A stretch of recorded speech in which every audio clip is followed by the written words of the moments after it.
मुंबई हायकोर्टाचा उडपी स्वाद रेस्टॉरंटला मोठा दणका पाहायला मिळतोय। ग्राहकांना दुधाऐवजी अॅनालॉग पनीर दिल्याचं प्रकरण आहे आणि कोर्टाचा रेस्टॉरंटला कोणताही तात्काळ दिलासा देण्यास नकार मिळालाय आणि या संदर्भात पुढील सुनावणी 7 सप्टेंबरला होणार आहे। तर मुंबई हायकोर्टाचा उडपी स्वाद रेस्टॉरंटला दणका आहे। ग्राहकांना दुधाऐवजी अॅनालॉग पनीर दिल्याचं हे प्रकरण आहे आणि या प्रकरणात कोर्टाचा रेस्टॉरंटला कोणताही तात्काळ दिलासा देण्यास नकार मिळालाय। या संदर्भातली पुढील सुनावणी 7 सप्टेंबरला होणार आहे।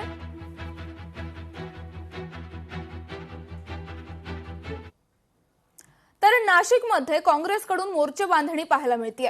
आजपासून 10 दिवसांचं निवासी प्रशिक्षण शिबिर असणार आहे। संघटन सृजन अभियान अंतर्गत प्रशिक्षण शिबिर आहे। शिबिराच्या समारोपाच्या दिवशी राहुल गांधी मार्गदर्शन करणार आहेत। 24 ऑगस्ट पासून सुरू होणारं शिबिर 2 सप्टेंबर पर्यंत चालणार असल्याची माहिती आहे। तो फक्त नेत्यांचा पक्ष राहून गेलेला आहे, कार्यकर्ते नाही त्यांच्याकडे। आता फक्त झेंजी करत त्याच्या मागे ते पळत आहेत जोरजोरात, बस आम्ही आम्ही आम्ही करत। स्वतःचं त्यांना काही बेस नाहीये। 4 लोक आहेत तर चारीचे तोंड 4 दिशेला आहेत। सकाळ झाली की ते एकमेकावर जोरजोरात ओढत आहेत। मला वाटतं कुठलाही बेस त्यांना या ठिकाणी नाहीये आणि राहुल गांधींना तर मला वाटतं देशात कुठे आधार नाहीये। संपूर्ण देश, संपूर्ण जनता ही मान्य मोदींच्या पाठीशी आहे। भारतीय जनता पक्ष मित्र पक्षांच्या पाठीशी आहे। त्यांचा विश्वास मोदींच्या नेतृत्वावरच आहे। यांनी कितीही बडबड केली, हायपस केले, काहीही बडबड केली वास्तव, तर यांच्या मागे कोणीही जाणार नाही। कुंभमेळ्याऐवजी शाळांवर खर्च करा, न्यायमूर्ती प्रसन्न वराळेंनी असं वक्तव्य केलंय। कुंभमेळा आमच्यासाठी श्रद्धेचा विषय आहे, यावरती मंत्री गिरीश महाजनांनी अशी प्रतिक्रिया दिली आहे। कुंभमेळ्याचे पैसे मंत्र्यांच्या खिशात जाणार अशी खासदार राऊतांनी टीका केलेली आहे।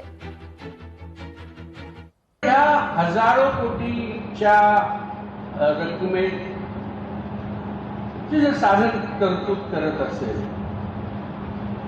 तर या रकमेपैकी मी असं म्हणालो की 0.1% 32 कोटी रुपये जर सरकारने खर्च केले तर या राज्यातल्या 100-125 शाळा, मराठी शाळा ज्या बंद पडल्या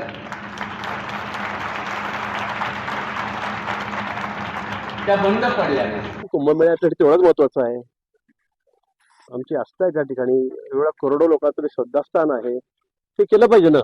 शाळेसाठी आम्ही पैसे देऊ, दुसरे देऊ, सरकार काय फक्त तेवढंच नाही की बाबा एवढे पैसे याच्यातून काढा टाका म्हणून, पण हे आमचं अतिशय आस्थेचा विषय आहे, श्रद्धेचा विषय सगळ्या हिंदू बांधवांचा। आणि मला असं वाटतं की निश्चित त्यांचं म्हणणं बरोबर आहे की शाळेसाठी खर्च केला पाहिजे, डागडुजी केली पाहिजे, नवीन इमारती सुद्धा झाल्या पाहिजे, पण त्यासाठी निश्चित माननीय मुख्यमंत्र्यांनी हा विषय अतिशय गंभीर्याने घेतलेला आहे आणि त्या संदर्भामध्ये ते वेगळं प्रावधान करतात। नाशिकच्या कुंभमेळ्यामध्ये 38,000 नाही, आता 45,000 कोटीपर्यंत बजेट गेलं।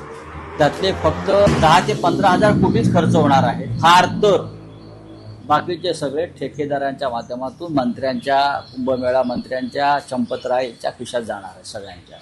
हे मी उदाहरण दिले आहे तुम्हाला। एकाच दिवशी 27 कोटी रुपये मंत्र्यांच्या जावयाच्या खिशात गेले फक्त दलालीमध्ये। या कंपनीला कॉन्ट्रॅक्ट दिलं 76,000ला, तुम्ही खाली दुसऱ्या कंपनीला तेच कॉन्ट्रॅक्ट दिलं 55,000ला, एकदम खाली आलं 35,000 कोटीला। यातली जी दलाली आहे 27 कोटी रुपये, ते चंपतरायच्या जावयाच्या खिशात गेले 27 कोटी रुपये चौधरीमध्ये।